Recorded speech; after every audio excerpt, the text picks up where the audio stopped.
책 읽어주는 주목입니다. 열등감, 예수를 만나다.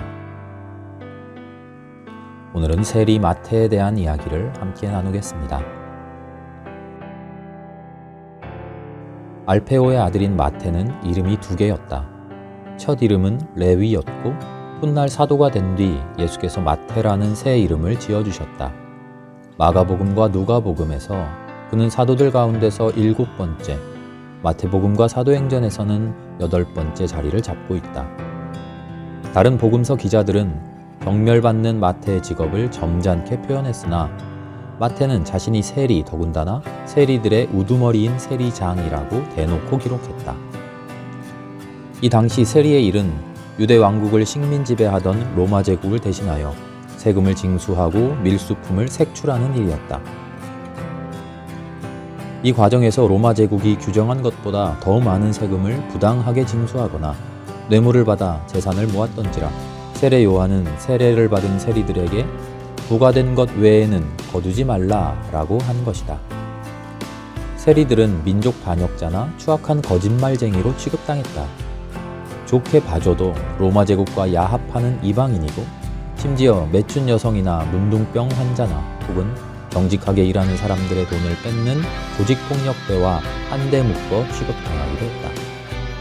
그래서 세리는 재판정에서 증언할 자격을 얻지 못했으며 일반 죄인을 조롱할 수도 없었고 유대교 회당에 들어가는 것도 허락받지 못했으며 세리의 돈은 사제가 연보로 받지도 않았다.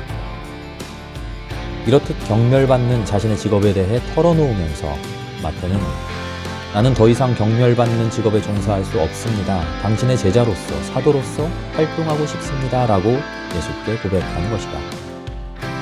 황금의 유혹당해 양심을 팔고 조국과 민족을 배신했으며 종교적 권리마저 박탈당했지만 그 대가로 막대한 재산을 축적할 수 있었던 그가 예수 앞에서 회개한 것이다.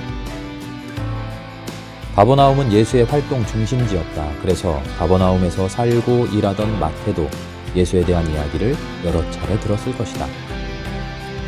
가버나움에서 예수께서는 베드로의 장모의 병을 고치셨다. 그 때문에 베드로의 집 앞에는 병자들이 줄을 섰다. 그러던 어느 날 마태는 형제와 사촌들과 함께 시몬이 예수를 따르기 위하여 자신의 고기잡이 직업을 포기했다는 이야기를 들었다. 사실 마태도 세리라는 직업에 따른 심각한 열등감에 시달렸다. 그래서 기회만 온다면 그 일을 그만두려고 했다. 마가복음 2장 3절에서 5절을 보면 마태는 예수께서 도저히 움직일 수조차 없는 중풍 환자를 작은 자야 내 죄 사함을 받았느니라 라고 말씀하심으로써 치유하시는 것을 보고 자신에게 그런 기회가 왔음을 깨달았다. 예수의 말씀에 마음이 요동치면서 자신의 삶을 돌아보고 전환점에 다다른 것이다. 이런 마태가 세상 사람들에게서 경멸받는 세리인 나를 예수께서 받아주실까? 라고 고민할 때였다. 마태는 자신의 세관 사무실에 나타나신 예수를 만났다. 마태는 예수께서 자신의 행위가 가증스럽고 악랄한 동족의 피를 빨아먹는 흡혈귀 같은 행위라고 질책하실 줄 알았다.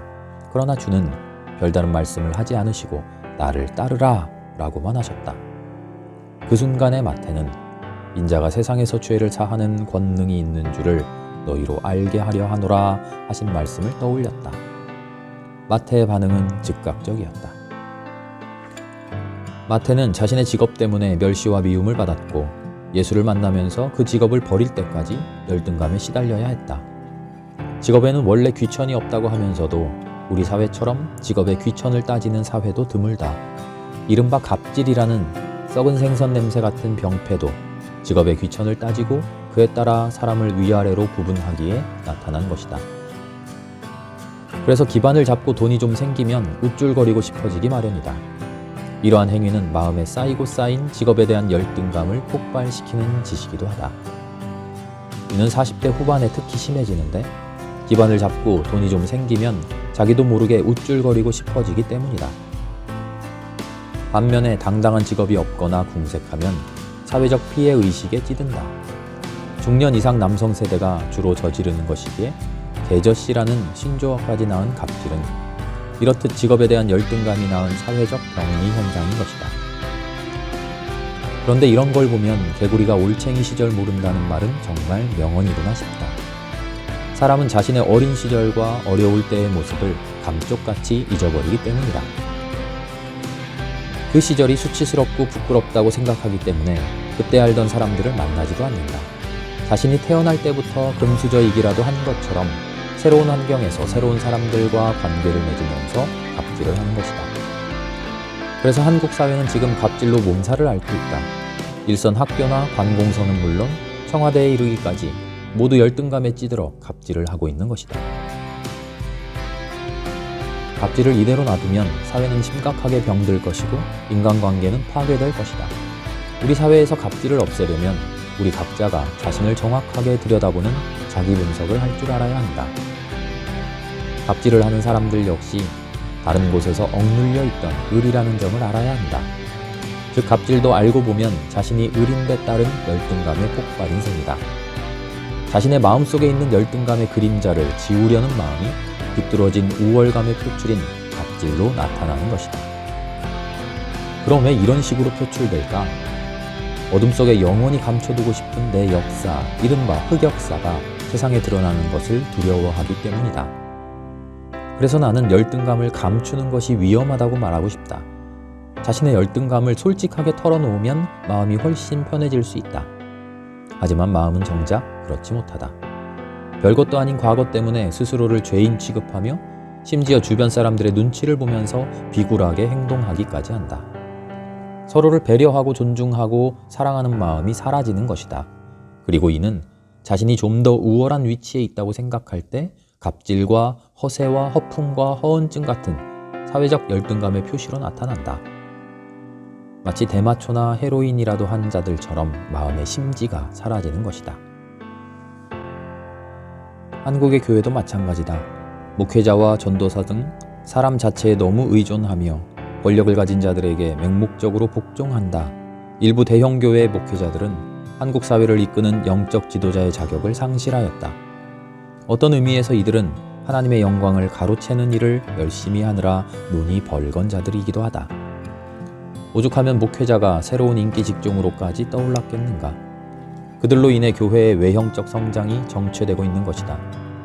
그러니까 이들로 인해 교회는 빛과 소금의 역할을 잃어버린 지 오래이며 오히려 거리에 믿음 없는 사람들 혹은 믿음을 버린 사람들에게 짓밟히는 열등감의 대표적 기관이 되어버렸다. 이런 모든 행위는 목회자 자신이 자기가 가지고 있는 열등감을 감추고 다른 것으로 보상을 받으려고 하기 때문에 벌이는 것이다. 마태가 한때 몸을 담았던 세리 마냥 그들은 세상의 것들에 더 많은 관심을 두고 교회 속에서 세상을 상대로 장사하여 수익을 내는데 열중하고 있다. 그렇게 장사한 수익금으로 선교를 하려고 한다고? 세리장 시절에 마태와 그의 동료 세리들도 비웃을 일이다.